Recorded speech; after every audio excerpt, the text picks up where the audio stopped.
Iowa State women's basketball might not have had the year they wanted this year, but next year, they're staring down the barrel of a Final Four appearance or maybe even a national title. We're talking about it today on Locked On Cyclones.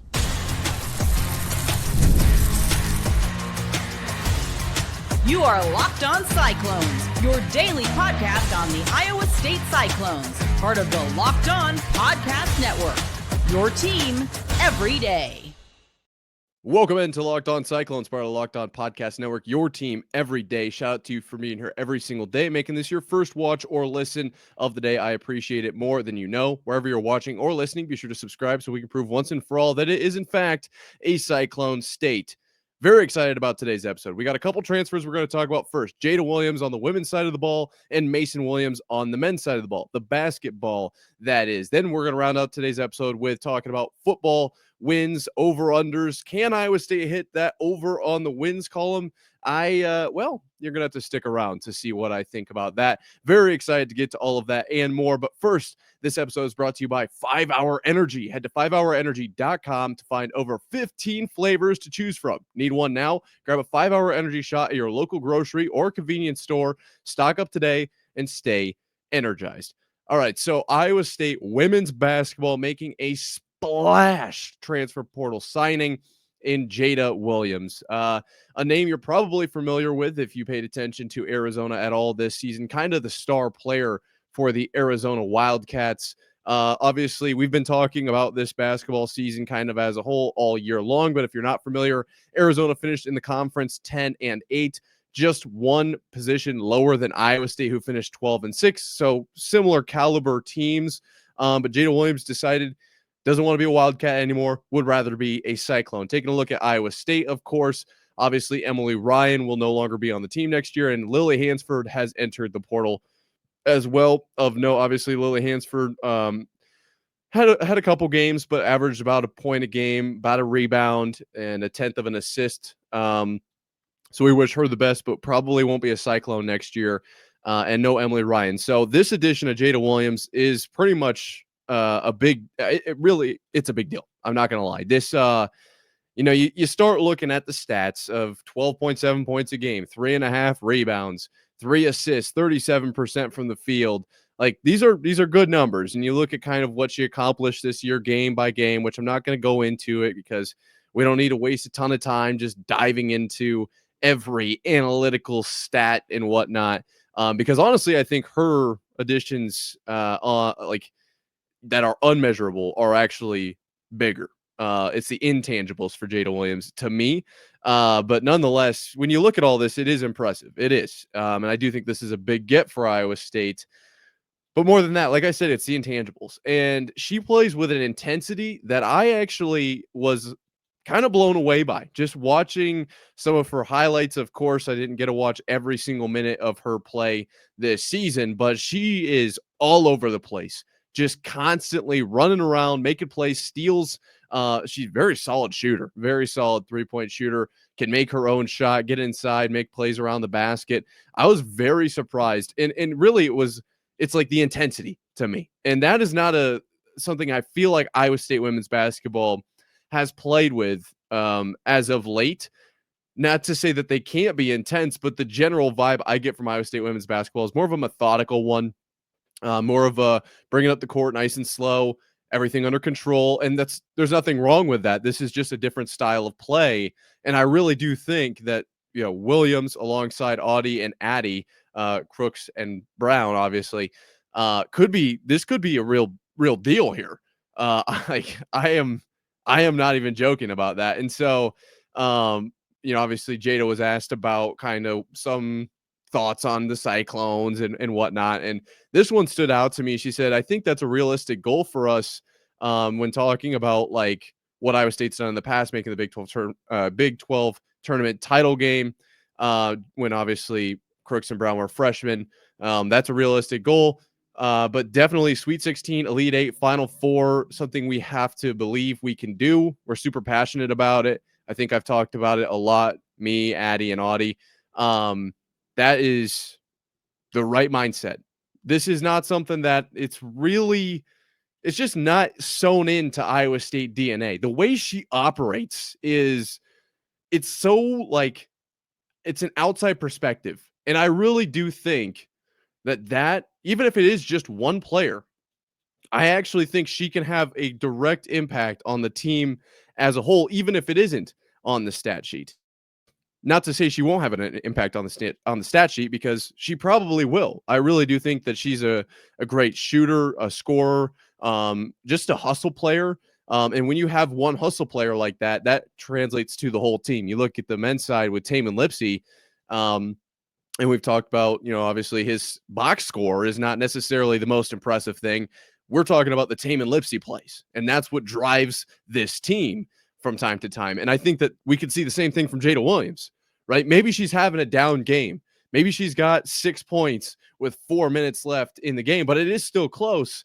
And she ends up with a steal and then pops it out for an assist. She's a really good passer as well. And so I think this is actually this is probably one of the best signings Iowa State women's basketball could have made, or I guess additions, or however you want to go about the transfer portal talk. That's kind of a new thing altogether. So let me know down below how you would phrase it. But I can't emphasize this enough. Like it feels like a totally different culture that she is bringing in here. Just not, and it's tough because you don't want to say that Iowa State was out there just kind of going through the motions, but in comparison, Jada Williams makes it look like it's life or death. And that's kind of needed. That is awesome. I love that.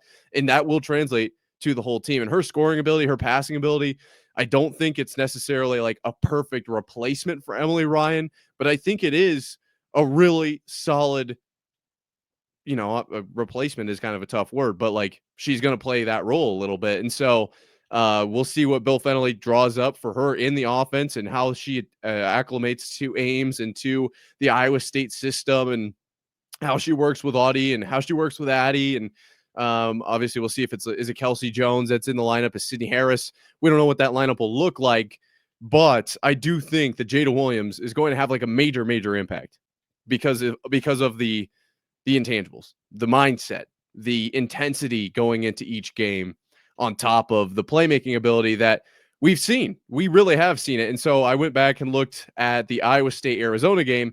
Obviously, Iowa State won that game.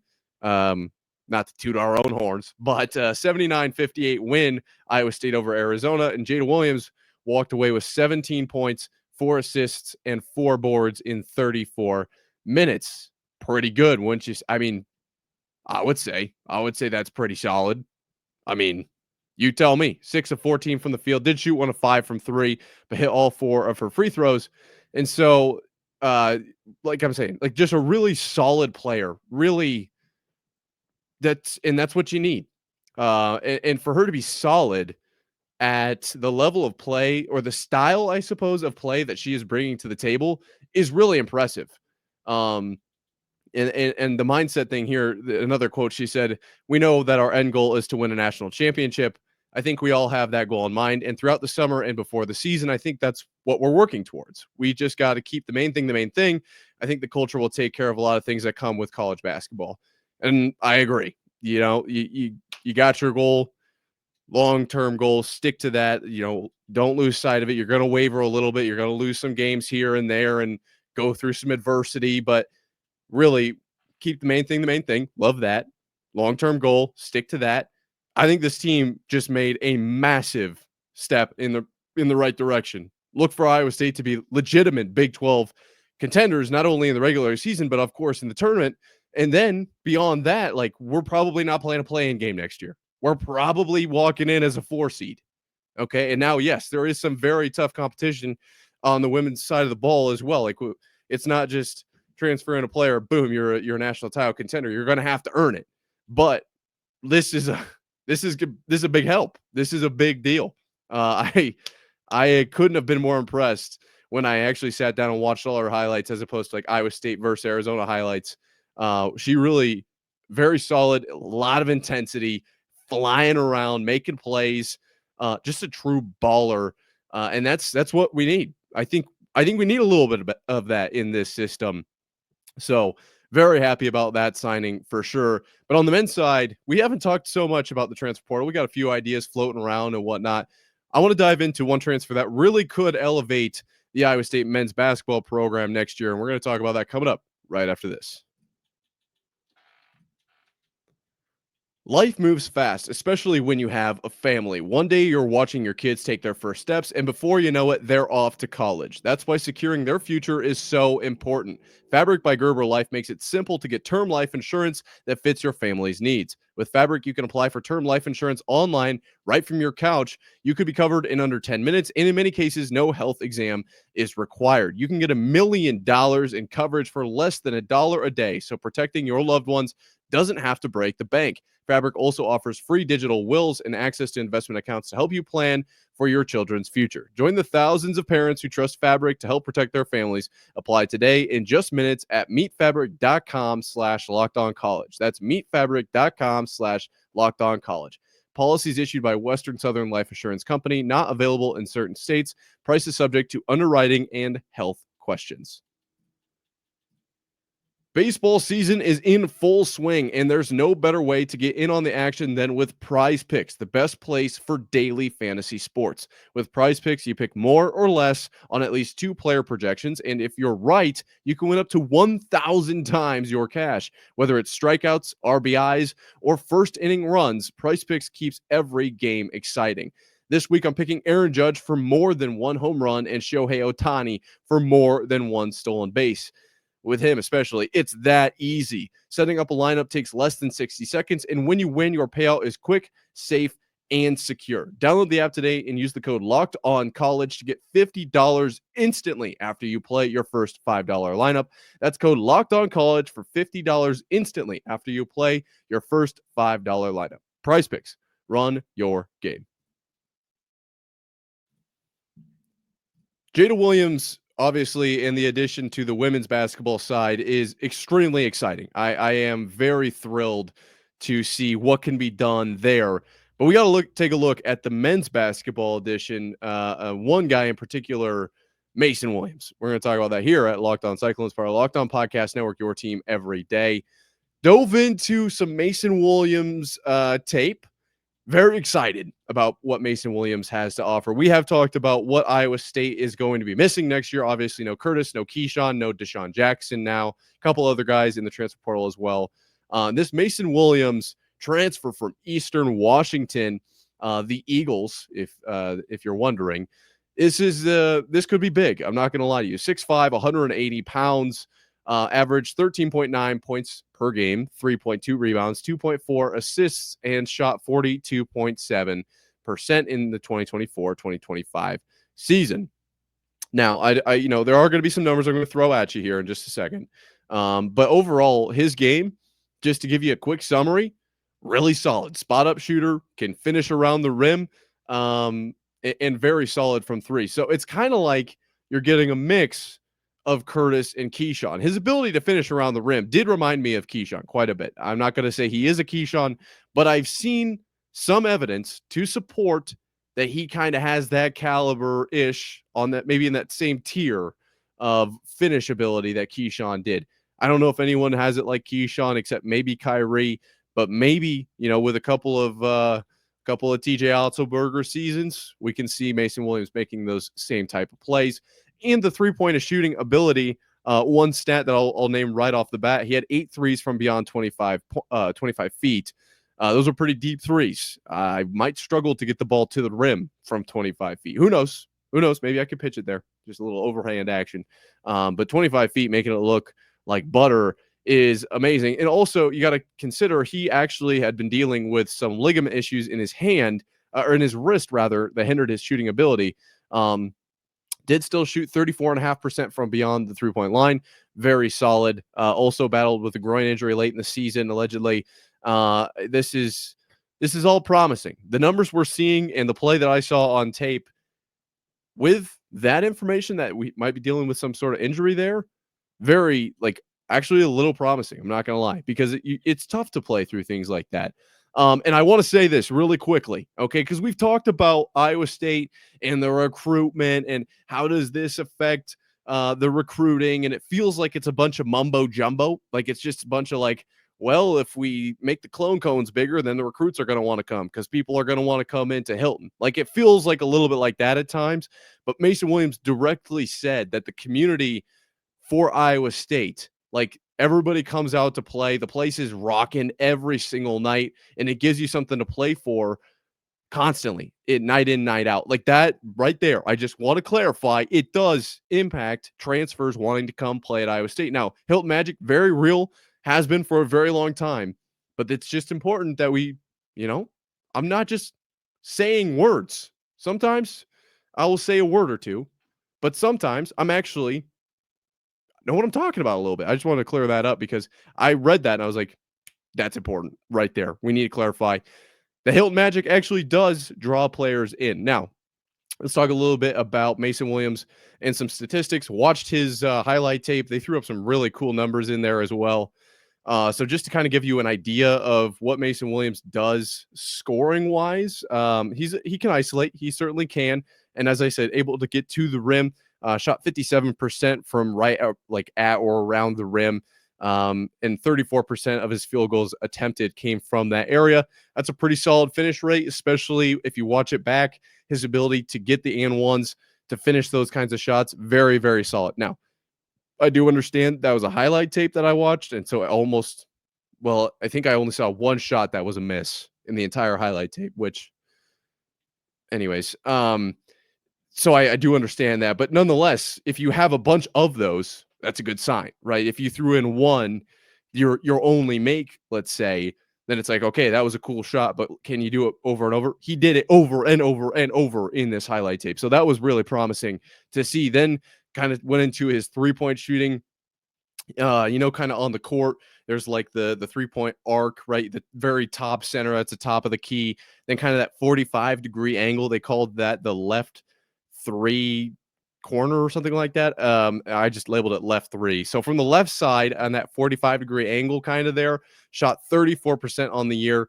17% of his field goals attempted came from that area.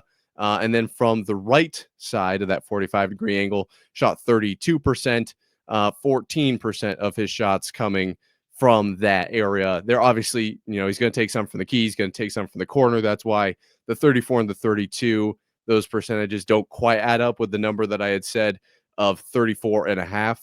He's going to take some other 3-pointers, believe it or not. Then he also kind of had some shots from the right elbow that I actually was a pretty big fan of. 41% on the year. About 12% of his field goals attempted came from that area of the floor, of the court, I suppose. And what really I liked a lot is his ability to drive, right? We've talked about this. His ability to get into the lane.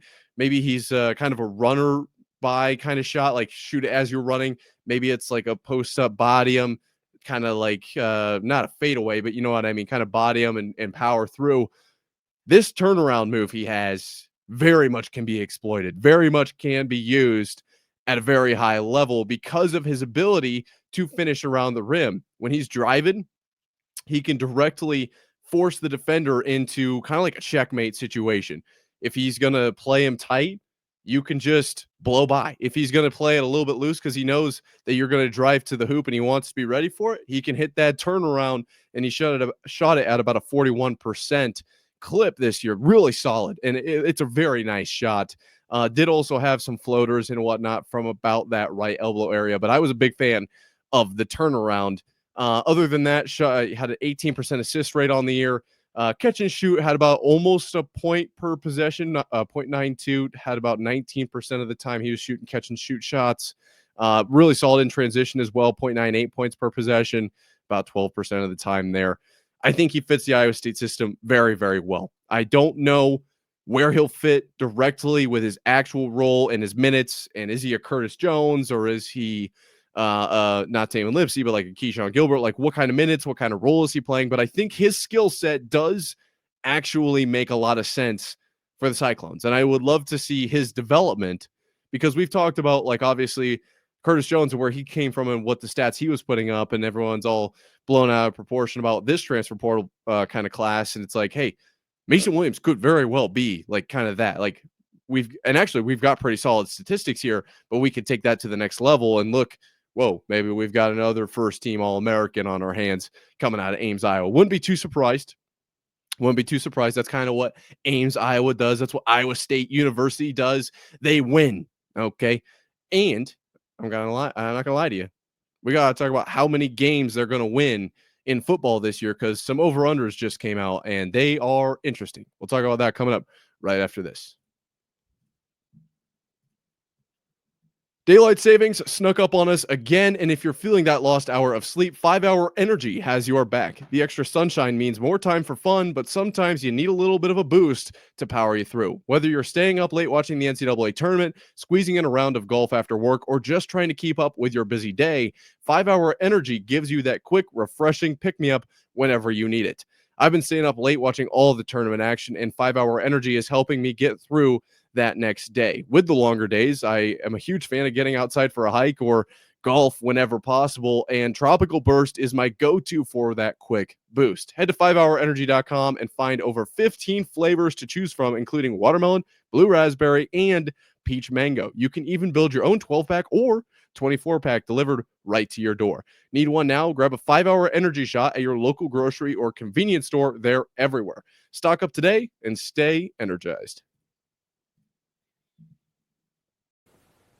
The NCAA tournament is here, and so is the bracket breakdown. Locked On Podcast Network and Amazon Fire TV channels are teaming up to deliver NCAA tournament coverage like never before.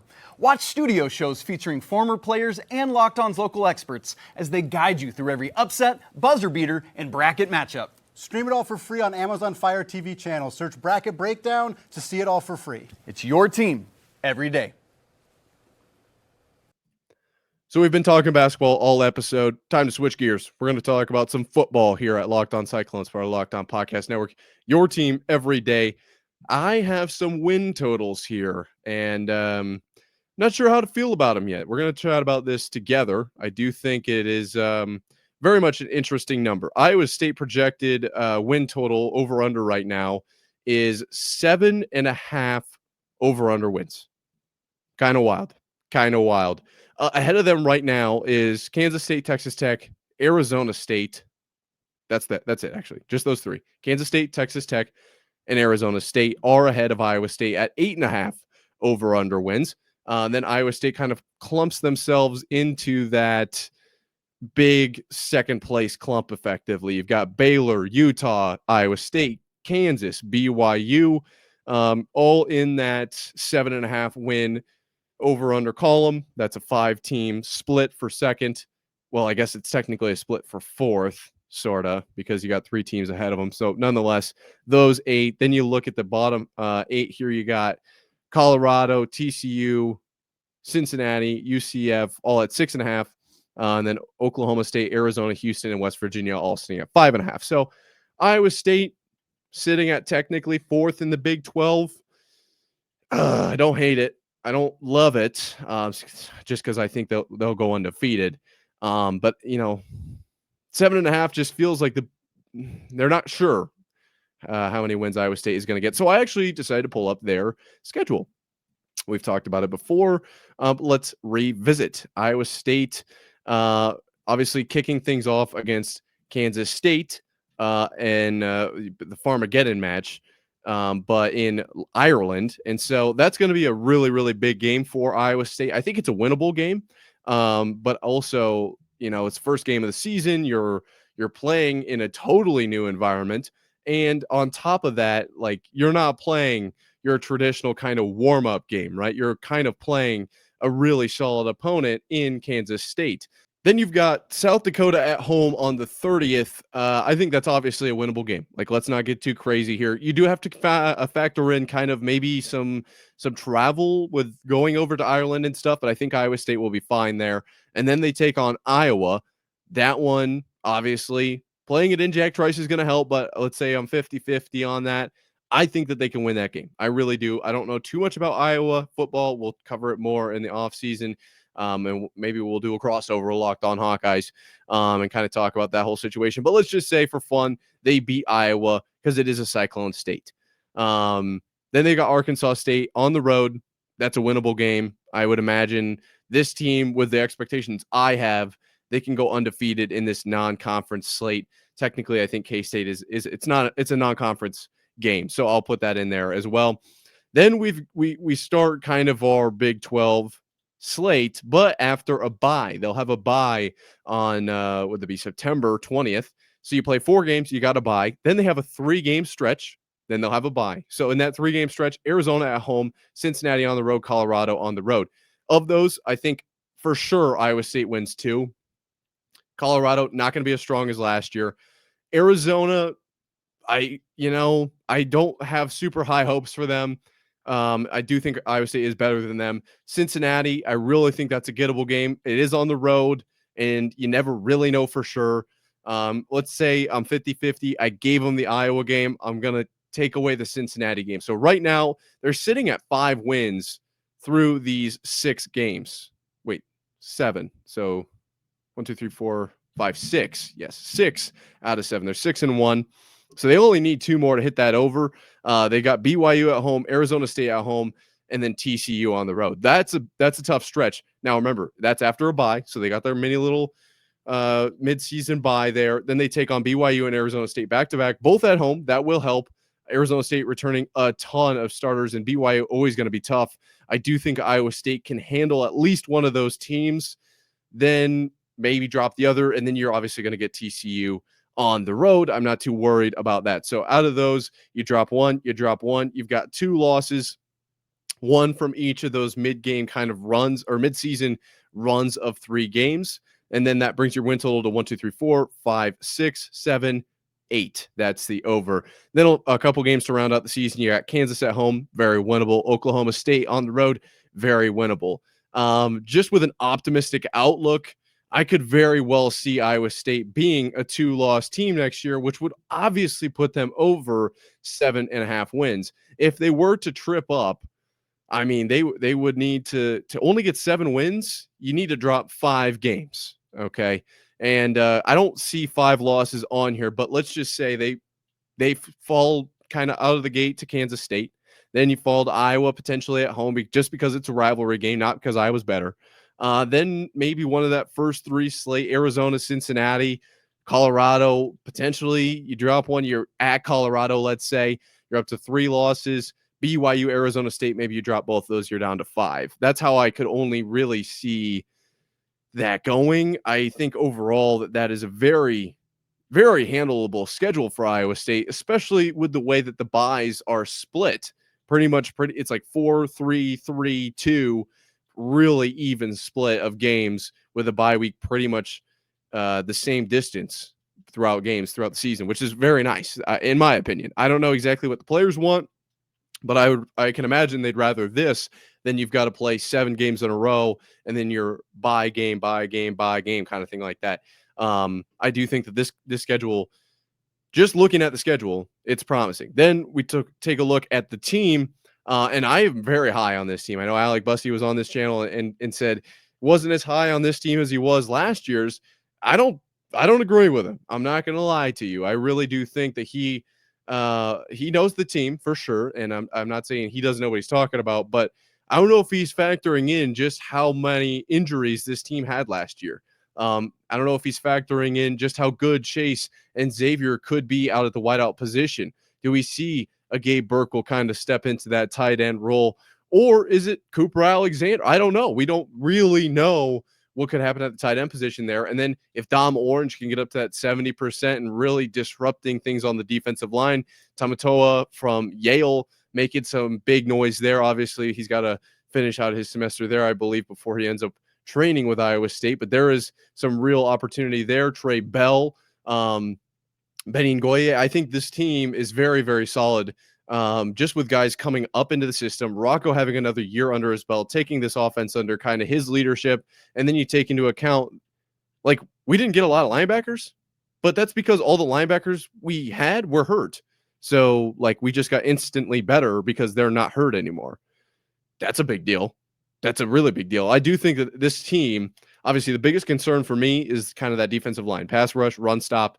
And then with, a lot of injured linebackers, that run defense is going to kind of dwindle a little bit. So hopefully that run defense gets the boost from the linebacking core. And when one part of your defense gets better, the whole defense gets better. It's a whole unit, right? So that's something that we really could see with that linebacking core coming back stronger. Yes, you're missing a few secondary pieces, but overall, I do think that this secondary is going to remain a really solid one.